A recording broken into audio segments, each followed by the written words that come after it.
Mutfakta çok lezzetli yemekler hazırlamak her zaman tarifin zor olacağı anlamına gelmez. Bu videodaki bir nefis tavuklu wrap tarifinin hem hazırlanışı çok kolay hem de tarifin içine koyacağınız malzemeleri damak zevkinize göre değiştirip kendi tarzınızı özgürce yaratabilirsiniz. Bu videoda mutfakta işinize yarayabilecek bazı mutfak ipuçları da olacak. Hazırsanız iş yerine, okula veya pikniğe giderken yanınıza götürebileceğiniz, keşke daha fazla yapsaydım diyeceğiniz bu bir nefis tarifi hazırlamaya başlayalım.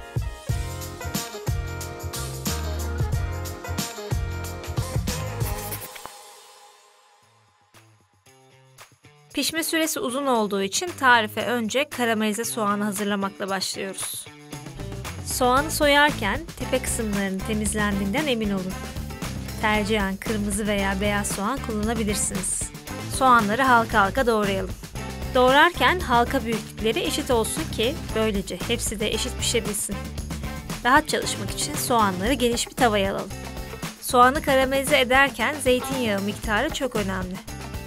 Tüm soğanların yağla kaplandığından emin olun. Pişirme sonrası istenirse yağın fazlası süzülebilir. Lezzet vermek açısından tuz ve biraz da şeker ekliyoruz. Kısık ateşte yavaş yavaş pişirmeye bırakıyoruz. Soğanların karamelize olma süresi 1 saati bulacaktır. Yanmaması için de ara sıra mutlaka karıştırıyoruz. Gelelim mantarların temizlenmesine. Mantar, süngerimsi yapısıyla aslında bol suda yıkanmaması gereken bir sebzedir. Bu nedenle nemli, temiz bir bezle dışını silip bu şekilde soyulmalı. Bu yöntemle mantarlarınız su çekmeyecek ve çok daha lezzetli olacaktır. Tavuklu wrap'ımızın içinde farklı renkler gerçekten çok güzel görünüyor. O nedenle mümkün olduğu kadar biber çeşidini artırmayı tercih ettim. Ama içine ne koyacağınız tamamen sizin damak zevkinize kalmış. Ben kırmızı, sarı ve yeşil biber ekledim. Bu sırada mantarları da eşit büyüklükte kestim. Son olarak tavukları jülyen doğrayıp hazır edelim. Bu işlem sırasında tavuğun yağlı ve varsa sinirli kısımlarını temizleyebilirsiniz. Sebzeler ve etler için kesme tahtasının farklı yüzeylerini kullanmak çok daha sağlıklı. Ben her zaman bir yüzeyde et, diğer yüzeyde ise sadece sebzeleri kesiyorum. Ön hazırlıklar bittiğine göre pişirmeye geçebiliriz. Tavukları yüksek ateşte çok suyunu vermesine izin vermeden kavuruyoruz. Tavuk suyunu çekip kızarmaya yüz tutarken tereyağını ekleyip karıştırıyoruz. Lezzet vermek için baharatlar tüm yemeklerin olmazsa olmazı. Tavukların üzerine tuz, kırmızı toz biber ve karabiber ekleyerek karıştırıyoruz. Şimdi sıra geldi sebzeleri eklemeye. Önce mantarları ekliyoruz. Mantarların eşit büyüklükte olması önemli. Farklı birkaç çeşit mantar kullanıyorsanız da hepsinin büyüklüğünün eşit olduğundan emin olun. Mantarlar hafif diriliğini kaybettikten sonra biberleri ekleyip karıştırıyoruz.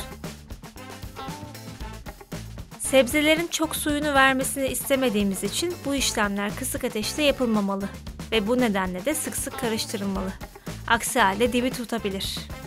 Tüm sebzeler istediğimiz pişme oranına geldikten sonra içine hardalı ekleyip ocağın altını kapatıyoruz. Soğanlarımız da tam istediğimiz kıvama geldiklerine göre hepsini birleştirme zamanı geldi. Gördüğünüz gibi ben tavayı biraz yan tutup soğanların üstüne bastırarak fazlalık yağlardan kurtuluyorum. Eğer ilk adımda fazla yağ kullandığınızı düşünüyorsanız soğanları tavadan servis etmek yerine biraz süzerek ayrı bir kaba alabilirsiniz.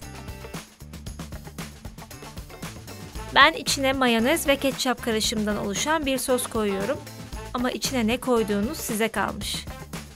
Zaten tarifi de istediğiniz şekle getireceğiniz aşama burası.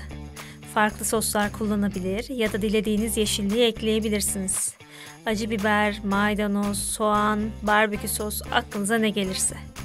Benim bu tarif için olmazsa olmazım karamelize soğan.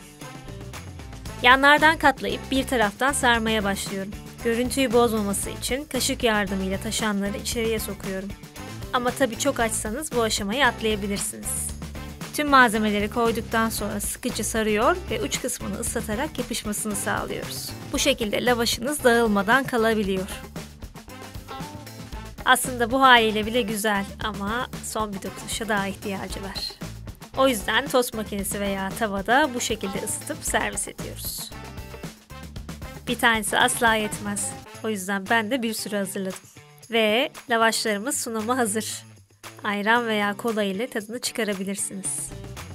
Videomuzu beğendiyseniz beğen tuşuna basmayı ve bir nefis tariflerden haberdar olmak için kanalımıza abone olmayı unutmayın. Afiyet olsun.